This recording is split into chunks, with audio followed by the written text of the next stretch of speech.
O que é que aconteceu nesse episódio, hein, galera? Daenerys levou a sério demais aquele recadinho de Missandei. Dracarys. Daenerys, ela tinha falado Dracarys e não Dracarys na cidade toda, minha filha.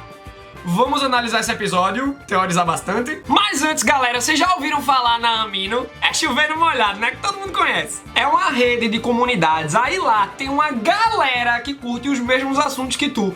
Tem One Piece, tem Marvel, olha, os Vingadores Ultimato. E claro que não poderia faltar Game of Thrones. Tem teoria, que eu sei que vocês gostam. Tem quiz pra testar os conhecimentos. Fanarts. Tem enquete também. E eu fiz o bolão de quem vai sentar no Trono de Ferro ao final de Game of Thrones. E já tem uma galera votando. Vota lá também pra gente ver o termômetro do fandom de Game of Thrones até o final da obra. Pra votar e participar da comunidade é só tu ir no link aí na descrição. Tu baixa o aplicativo, vai na comunidade Game of Thrones BR e tá tudo lindo. O aplicativo é de graça, meu irmão. E de graça tem injeção na testa, né? Bom, galera, episódio centrado em Porto Real, quase que em sua totalidade, porque teve um tiquinho de pedra do dragão. Pensávamos, eu incluso, tô que nem o Chiquinho de Chaves, todo errado. Eu tava pensando, que nem muitos de vocês, que os personagens iriam evoluindo nos seus arcos ao ponto de termos paz e harmonia no final. Até tivemos essa harmonia contra o Rei da Noite. E agora eu começo a ver a sacada Game of Thrones. Aquele tom de impacto na gente, de deixar a gente impressionado e debatendo a série que tivemos na morte do Ned Stark. Mas agora, um dia tudo vai culminar para todos estarem reunidos contra o Rei da Noite e os Caminhantes Brancos. Não, passou. E esse realmente era o menor dos problemas, porque rolava dicotomia. Ali era o mal, talvez fosse o bem até. Mas ali era o mal. E agora, a gente tá nessa área cinza da ganância humana e da loucura também. O episódio teve uma direção muito boa. É massa ver o Miguel Sapochnik, o diretor de Hard Home, Batalha dos Bastardos, A Longa Noite, que foi aquele episódio escuro da Batalha de Winterfell, voltando a essas raízes de Hard Home, Batalha dos Bastardos, que foram ótimos episódios. Eu acho que a direção foi bem redondinha aqui, porém o roteiro, né? Só vai, galera, só vai! Bom, galera, esse episódio se divide em duas partes. O destino de Varys em Pedra do Dragão e a grande e última derradeira batalha de Porto Real. Logo no começo do episódio, nessa primeira parte do destino do Varys, vemos que o personagem está escrevendo umas mensagens cujo conteúdo fala sobre o herdeiro legítimo do Trono de Ferro. Vimos que, segundos antes dele caminhar para sua execução, ele queimou o papel, colocou uns anéis ali dentro também. Mas eu acredito que a mensagem já está circulando através dos passarinhos do Varys. Isso pode complicar a situação da Daenerys no último episódio de toda a série. Mas é uma complicação sem complicar tanto, porque ela simplesmente pode declarar guerra a todo mundo. Vem me tirar do trono agora? Então, tá aí a grande problemática. A Daenerys, ela agora se sedimentou como uma líder tirânica de Westeros. É muito louco, né, galera, tudo o que aconteceu. Vemos que logo no início, o Varys, através de jogos de palavras, vem falar com o Jon Snow que ele seria um bom rei. O Jon Snow já fica: meu irmão, não acredito que a Sansa contou, não. Eu não acho que o Jon desconfiou da Arya. Ele confia na Arya, sabe que o Bran já sabia. O Sam também foi pra longe, foi a Sansa. E ele fica decepcionado com a Sansa. É muita coisa pra ele absorver naquele momento. Sei que ele dá um fora em Varys. Eu não quero ser rei. A Daenerys é a minha rainha e eu vou segui-la. Além do mais, galera, por mais que o Varys tenha essa opinião sobre o Jon a longo prazo não seria um bom rei, e ouso dizer que nem a curto prazo. O Jon, ele é um grande líder em certos momentos, ele serve para unir o povo, ele é um diplomata. Mas um líder, para governar, o cara é muito passional. Não acho que ele funcionaria. Talvez a Sansa Mas ao mesmo tempo eu acho que ninguém é merecedor desse trono no final das contas. Vemos como a Daenerys está triste. O Tyrion vai falar com ela em certo momento e ela tá com as olheiras, ela não deve ter dormido, ela tá avaliando tudo que ela perdeu. E se a gente pega só o antepenúltimo episódio como referência, ela enterra o Jorah, ela perde o Rhaegal, tipo, ela já tinha perdido o Viserion na 7ª temporada, aí perde o Rhaegal e ainda perde a Missandei, que tá com ela há muito tempo, era uma conselheira, era tipo melhor amiga. Então a carga na Daenerys está muito louca. E é interessante a gente se lembrar de uma graphic novel. Louco misturar Game of Thrones com graphic novel, mas eu acho que tem tudo a ver, o assunto é pertinente.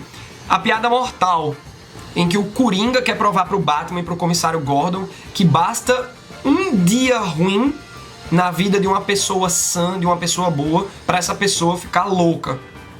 Então é meio que o que tá acontecendo com a Daenerys.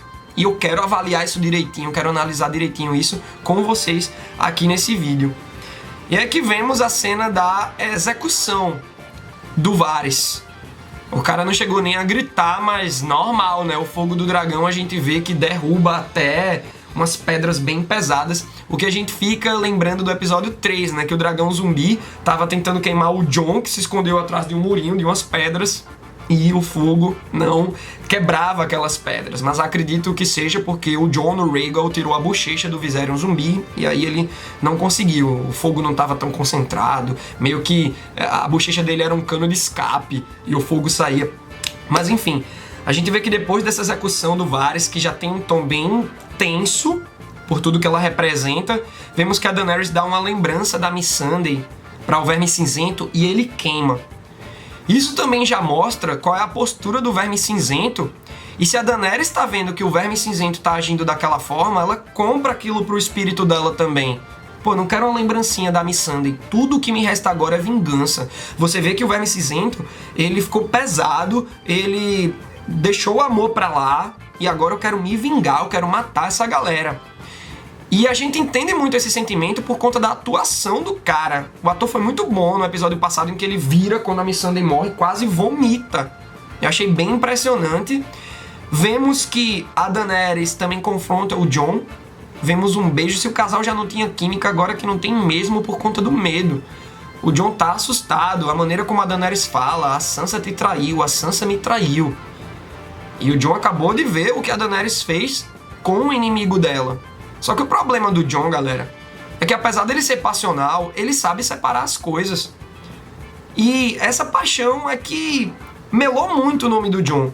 Tem uma galera que vai falando, pô, a Daenerys foi subvertida pra engrandecer o Jon. Ah, o Jon tá um cara muito apático. Eu acho que quem vai matar a Daenerys no último episódio é a Arya.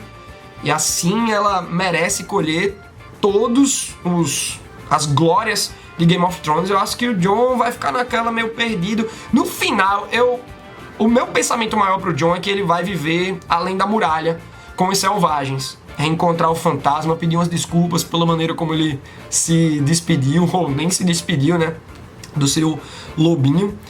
E vemos um outro confronto da Daenerys com o Tyrion. A Daenerys até fala que a Cersei sabe usar a fraqueza dos inimigos. O Tyrion vai argumentando, meu Deus, mas você pode matar muitos inocentes. Eu tenho um plano, se você escutar o badalar dos sinos na cidade, é o sinal de desistência e tal. Mas muito importante focarmos nessa frase da Daenerys.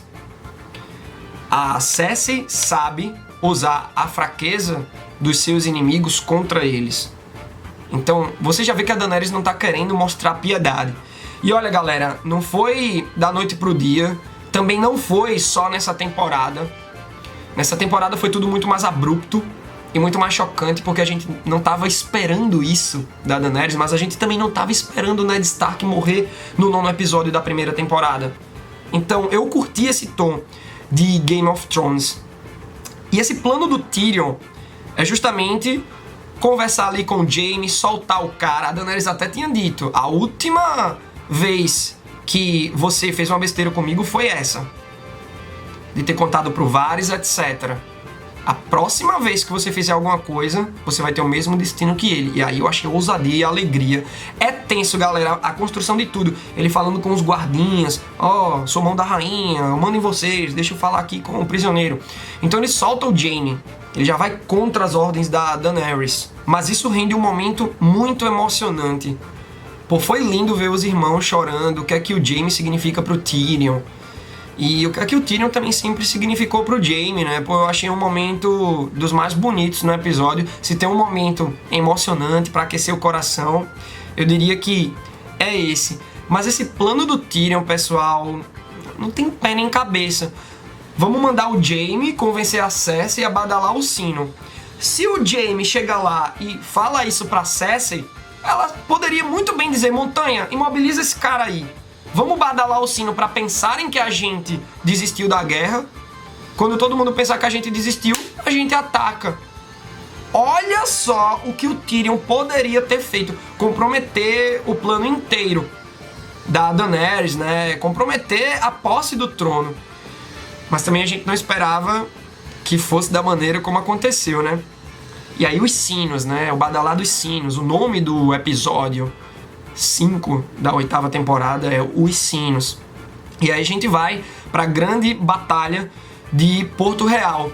Pessoal, a tensão é muito grande no começo, quando você observa o Davos e o Jon Snow se alinhando, os soldados também na muralha, as bestas. Você já viu o que as bestas fizeram com o próprio Drogon na temporada passada, no episódio 4, o Drogon leva um arpão daquele aqui perto da asa e a Daenerys é que vai tirando.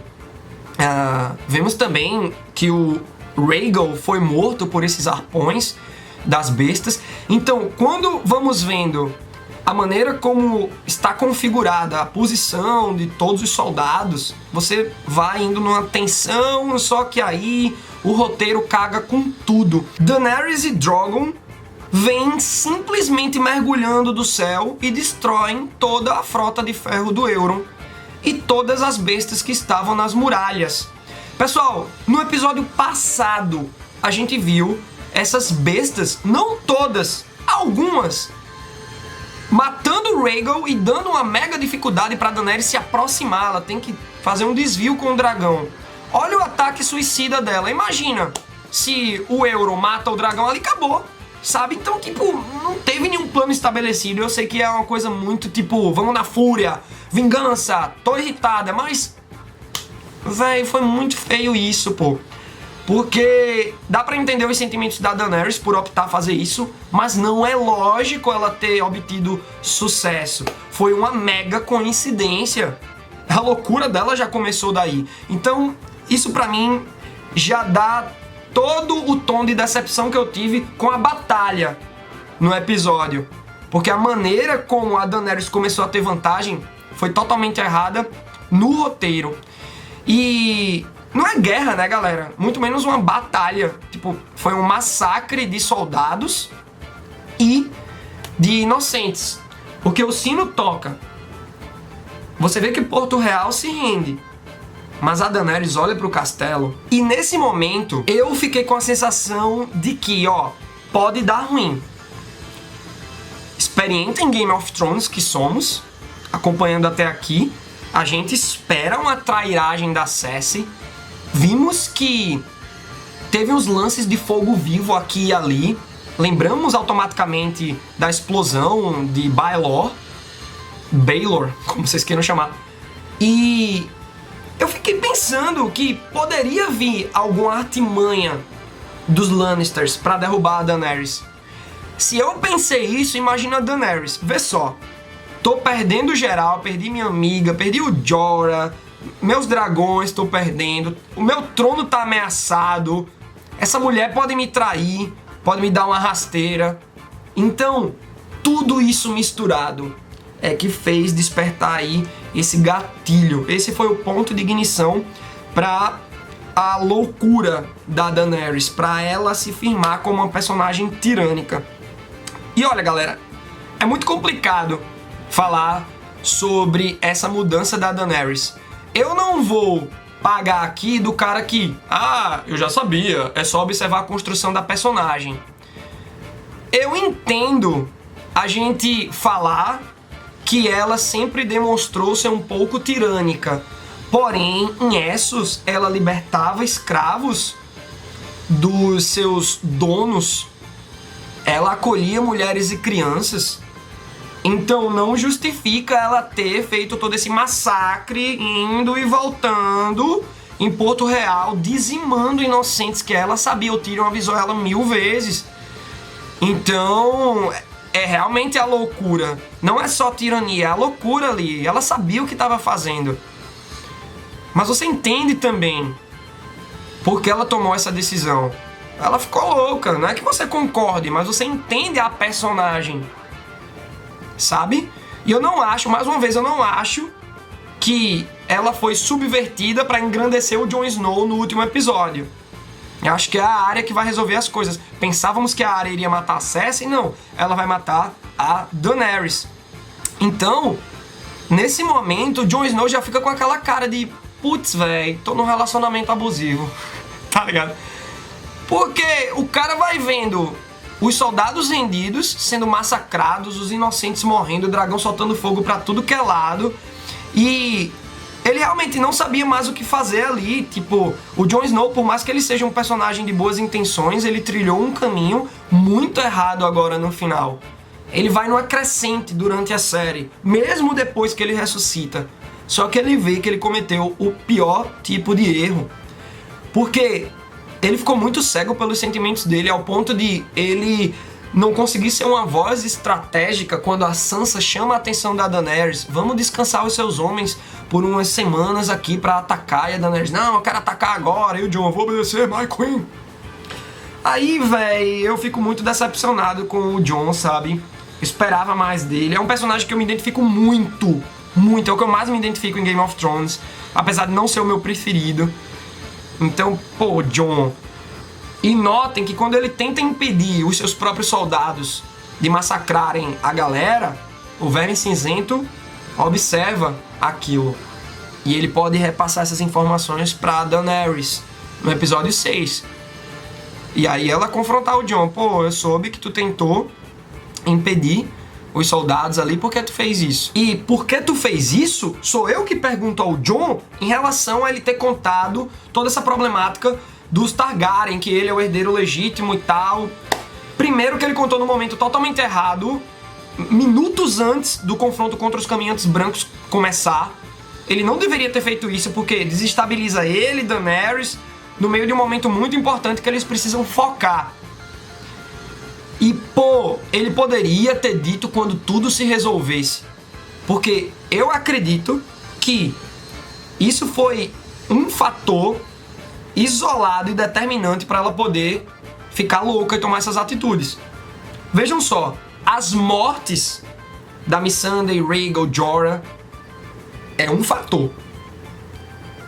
A informação de que o Jon é o herdeiro legítimo é um outro fator. O que é que eu tô querendo dizer? Tem o mesmo peso. Foi um peso enorme que ele colocou ali pra Daenerys.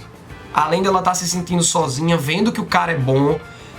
As palavras do Varys, nos episódios anteriores, têm uma lógica. Ela sente que é predestinada a isso. Ela viu que o trono estava ali pertinho, poderia receber uma rasteira. Tudo converge pra Daenerys fazer o que ela fez no episódio. E aí vemos o confronto entre o Jaime e o Euron. Como é que, tipo, daquela frota inteira que a Daenerys dizimou no mar, só o Euron chega ali naquela prainha. É umas coisas, sabe, galera, que é muito pro roteiro. Vamos isolar esses personagens pra eles se enfrentarem. E aí, beleza, tivemos o Jaime contra o Euron, Clegane Bowl. Por que é que os autores não se preocuparam em colocar um confronto no episódio 3, tipo Jaime e um general caminhante branco, Brienne e um general caminhante branco B? Sabe? Jon Snow contra o Rei da Noite. Por mais que o Rei da Noite tivesse vencido, deixado ele quebrado no chão, ressuscitasse os mortos e fizesse o que ele fez de ir pra perto do Bran e a Arya matar e tudo como foi. Mas sabe, faltou um lado de hype, que é claro que Game of Thrones não é só hype, mas olha como foi construído aqui essas batalhas isoladas. E assim, galera, o que eu não gostei em Jaime versus Euron é que, claro, eu tava torcendo pelo Jaime, mas eu tava, véi, como é que ele vai ganhar do Euron? O Euron ganhou das serpentes da areia sozinho. Nossa trairagem foi, mas ganhou. Aí ganha do Jaime Maneta. O Jaime é bom, mas ele não deve ser melhor que o Euron. Ainda mais o Euron mostrando o que ele mostrou na temporada passada. Então é feio, sabe? Tipo, mais uma vez, a direção foi muito boa. As justificativas para os personagens também. Isso é Game of Thrones.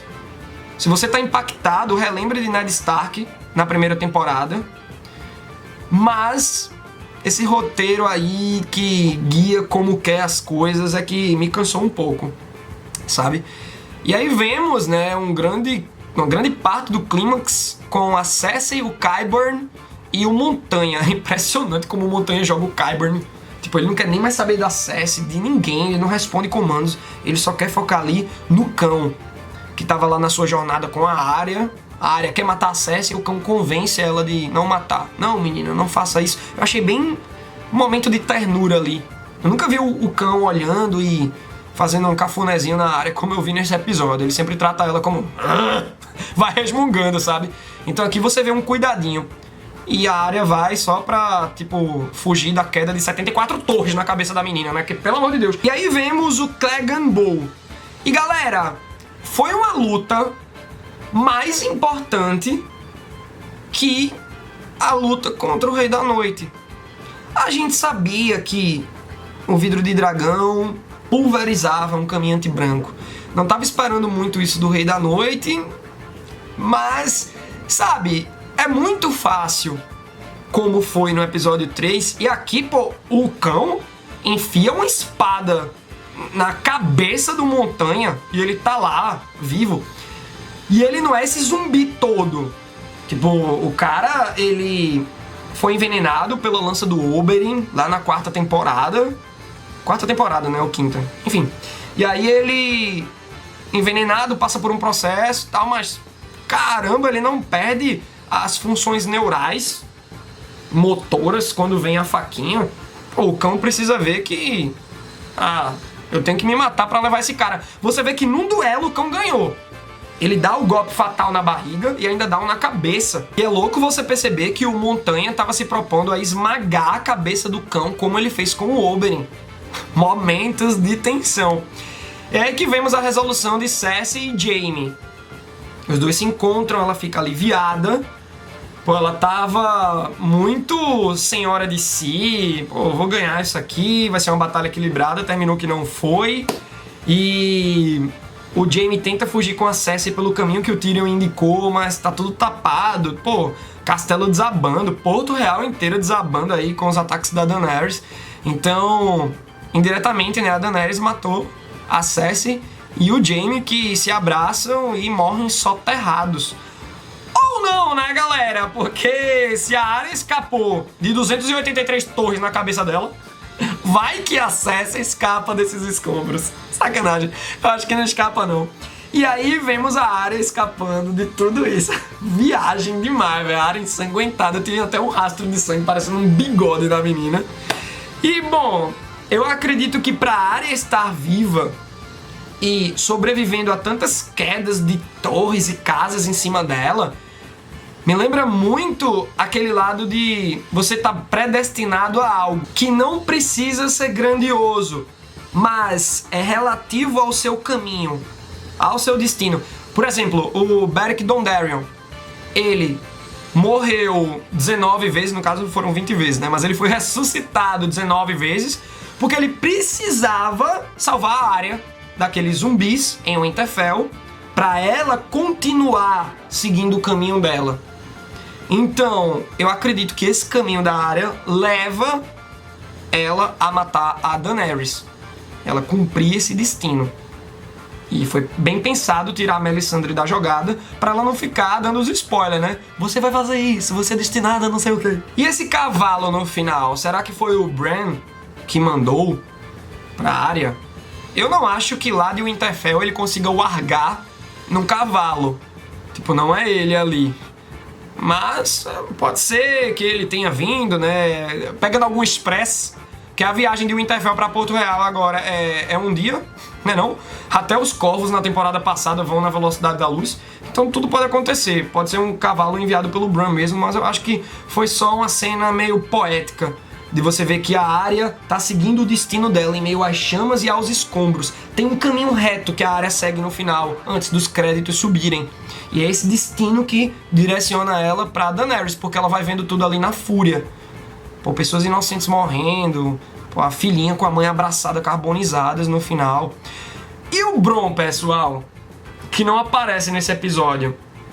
O Bron, acho que o destino dele vai ser vagar por Westeros com Tyrion. Porque é óbvio que a Daenerys, governando as coisas agora, não vai dar o jardim de cima pro Bron. Quem é esse cara na fila do pão, mercenário? Quero saber desse cara não, nem das promessas do Tyrion. Ela tá pistola com o Tyrion. Então eu acho que os destinos vão ser meio tristes, sabe? Acho que a Daenerys morre, o Westeros fica em escombros, porque o Winterfell foi arrasada pelos Caminhantes Brancos, Porto Real pelos Imaculados Dothraques e pelo Drogon, pela Daenerys. O Jon vai viver com os selvagens, o Bron e o Tyrion vai viver por aí. Acho que vai ser um final bem melancólico pra todo mundo, e a gente perceber até onde o homem foi. E aqui na vida real a gente sabe que a gente tá se destruindo também, né? É um tom bem pesado nessa análise, mas é como eu tô, galera, depois de ver esse episódio. Queria muito saber a opinião de vocês, certo? Vamos animar agora com os comentários. Deixa aí tua opinião, tuas teorias pra o derradeiro episódio. Segunda-feira que vem a gente vai estar aqui com mais comentários. Eu já ia falar teorias, mas não tem mais como mandar teoria que vai terminar tudo, né? Mas bom, mandem as suas ideias nos comentários, dá like se você gostou do vídeo, dá dislike se você não curtiu tanto assim, se inscreve no canal, clica no sininho, pois é fazendo tudo isso que o algoritmo do YouTube vai entender o teu interesse pelo Oblu e sempre te notificar quando tivermos novos vídeos. Fica comigo nessa reta final de Game of Thrones. Até a próxima! Aê, meus queridos! Nesse vídeo aqui embaixo, ó, tu descobre como ajudar o Oblu a evoluir e de quebra entrar para o QG, aquele grupo do Facebook em que eu interajo com todo mundo. E confira também um dos últimos vídeos aqui do Oblu, dá o play aí, beleza? Deixa o like, se inscreve no canal e clica no sininho para não perder nada.